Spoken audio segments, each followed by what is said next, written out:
जी ने आकर के पूछा, व्यास जी आपने इतने इतने वेदों का विभाजन कर दिया, इतने ग्रंथ लिख दे, किस लिए चिंता में हो, क्या चिंता है? बोला हमको भी पता नहीं, हमने इतना कुछ किया पर हमारे हृदय में प्रेम नहीं है, हमारे हृदय में आनंद आह्लाद नहीं है। अरे इतना लिख देने के बाद हमको तो कम से कम आनंदित होना चाहिए था। हमको तो मन करता है सारे शास्त्र को जाके समुद्र में डाला है। क्यों? बोला जब हम ही आनंदित नहीं है तो लोग पढ़ने वाले क्या आनंदित होंगे?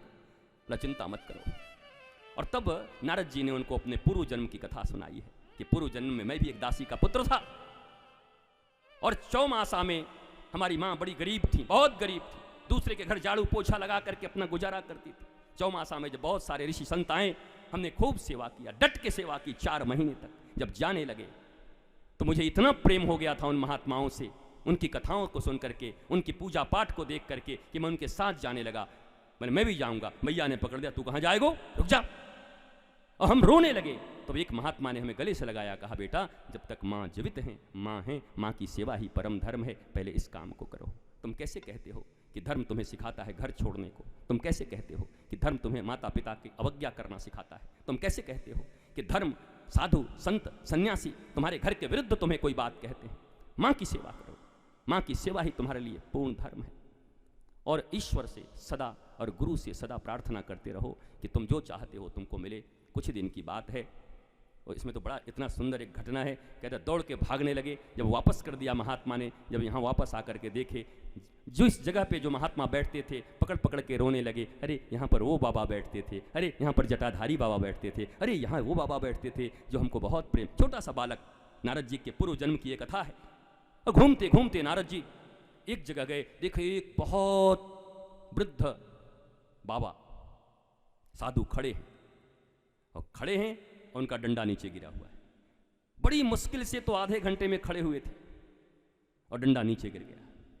अब उसको देखे जा रहे हैं, अब बैठूं कैसे, फिर से घुटना साथ नहीं दे रहा। घंटों बाद उठे थे, खड़ा होके सोच रहे हैं मन ही मन, एक समय था जब इसी डंडे को लेकर 4-4 सीढ़ियां चढ़ जाया करता था। याद है स्कूल में बचपन में छुट्टी होती थी तो 4 सीढ़ी एक साथ उतर जाते थे, 4 सीढ़ी एक साथ चले। समय की गणना, आज जिस डंडे के सहारे चलते थे उस डंडे को उठाने के लिए भी झुकने में 1 घंटे लगाने पड़ेंगे, फिर 1 घंटा।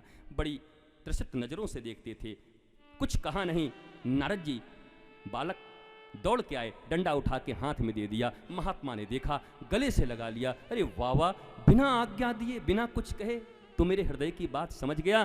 तूने मुझे शरीर साधने का डंडा दिया है, मैं तुझे आज मंत्र ऐसा देता हूं कि तेरा मन सध जाएगा। ओम नमो भगवते वासुदेवाय 12 अक्षर मंत्र से दे दिया।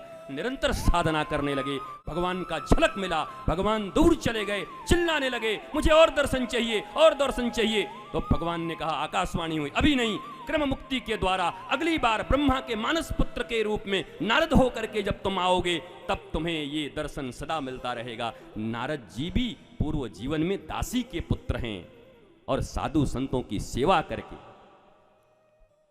मंत्र के बल पर, गुरु मंत्र के बल पर, और नारद के यहां जन्म होता है उनका। श्रीमद् भागवत इस कथा का प्रतिपादन करती है। वो नारद जी आ जाए, कहां आप दुखी हैं? क्यों दुखी हैं? मैं देता हूं आपको 400 श्लोकीय भागवत, आपको जिसको याद होगा गा लेना, हमें याद नहीं है। अहमेवा समेवाग्रे नान्यद यत सत्सत परम, इतना ही याद है मुझे, सामने रखते तो हम गा देते। पूरे भारतवर्ष को भी यह पता चलना चाहिए मुझे श्लोक याद नहीं है। क्यों? कई तो रहित धर्म, कपट रहित धर्म। व्यासपीठ पर बैठकर मैं ही कपट करने लगूं तो तेरा क्या होगा कालिया? व्यासपीठ पर बैठकर मेरे स्मरण में नहीं, एक समय में सारे श्लोक मेरे मुखस्थ हुआ करते थे, पर कहते हैं 45 दिनों के भीतर अगर श्लोकों की आवृत्ति न करो, न पढ़ो, तो श्लोक बड़े से बड़े विद्वानों का भी साथ नहीं देते, 45 दिन में छोड़ के निकल जाते हैं। हम तो 4 साल के बाद आज वृंदावन की इस पावन भूमि पर ठाकुर जी की अहेतु की कृपा, राधा कृष्ण माता पिता, हमारे गुरुदेव भगवान की अनंत कृपा, तो एक तोतली बोली लेकर के बैठा हूं अपने ही लोगों के बीच। यहां पर कोई संकोच नहीं, कोई संदेह नहीं, क्योंकि मेरा ऐसा मानना है जो शंका में है वही लंका में है, और जो विश्वास में है वही वृंदावन में है। तो मैं तो सदा अपने गुरु के विश्वास में रहता हूँ, ठाकुर के विश्वास में रहता हूँ। दिव्याति दिव्य भाव से उन 4 श्लोकों को व्यास जी ने 18,000 श्लोकों में परिवर्तित कर दिया। 12 स्कंद, 365 अध्याय, 18,000 श्लोक और 4,76,000 में भी अक्षर हैं, अगर मुझे याद है तो।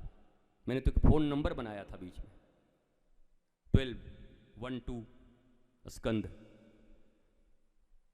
365 और उसके बाद 467, बोला ये ठाकुर जी का नंबर है। अब ऐसा नहीं कोई लगा के 2-4 दिन बाद आया कि गुरु जी लग ही नहीं रहा है, बोल रहा है ये नंबर वैलिड नहीं, हम क्या करें। कहने का अर्थ है ये कि इतने श्लोक और ये सारी चीज़ें गुरुदेव भगवान के मुख से, इसमें से जो तुम्हारे लिए वो दवाई चुन के दे दें उसी को खाना, ज़्यादा मत खा लेना। बहुत बड़े केमिस्ट के बेटे हो तो सारी दवाई मत खा जाना, अपने बाबूजी का दवा समझ के, नहीं वहीं ख़त्म हो जाओगे। बोला हमारा तो इतना बड़ा मेडिकल हॉल है, तो साधारण माथा दर्द हुआ था, फिर क्या किया? बोला 50 दवाई खा लिए हैं, जो मिला वही। बोला अब कहाँ हो? बोला वेंटिलेटर पे हैं, जा रहे हैं। दवा दुकान में पड़ी हुई दवाइयाँ सभी जीवन रक्षक हैं, पर एक कुशल डॉक्टर के द्वारा तुम्हारा डायग्नोस करके जो वो तुमको दे दें वही खाना, उससे तुम स्वस्थ हो जाओगे। गुरुदेव भी डॉक्टर हैं। हाँ, पूरा रामायण पूरे भागवत की जरूरत नहीं है, जो चुन के दे दें। अरे गुलशन, हाँ पंकज जी, हाँ भैया वैद्य जी, ये श्लोक चलेगा, पूर्णेंदु ये श्लोक ले लेना। गुरु जी हम पूरा पढ़ लें। अरे काहे को पूरा पूरा कर रहे हैं? जब इतना राम बाण दे रहे हैं, वो नहीं कहते अचूक दवा, तो अचूक ही से करो। चूकने के लिए हम तो पूरा 1-2 श्लोक जो भी गुरुदेव भगवान दे दें, बस उसी को लेकर के मस्त रहो। बोला हमारे लिए यही रामबाण है साहब। जिमी अमोघ रघुपति कर बाना, यही भांति चले हनुमाना। दिव्याति दिव्य भाव से बड़ा सुंदर बना तो दिया भागवत जी को। अब भागवत जी बाँचे कौन, कहे कौन? रसोई जो बनावे वही परोसे, जरूरी नहीं है। अब बनाने वाला परोसे तो बड़ा मुश्किल है। हल्दी लगो या नाक में, यहाँ पे तेल, बनियान पे चूराए पसीना, अब आके खिलावे तो कितना भी बढ़िया बना, आदमी का रहने दे भाई। तो बनाने वाला कोई और, परिवेशन करने वाला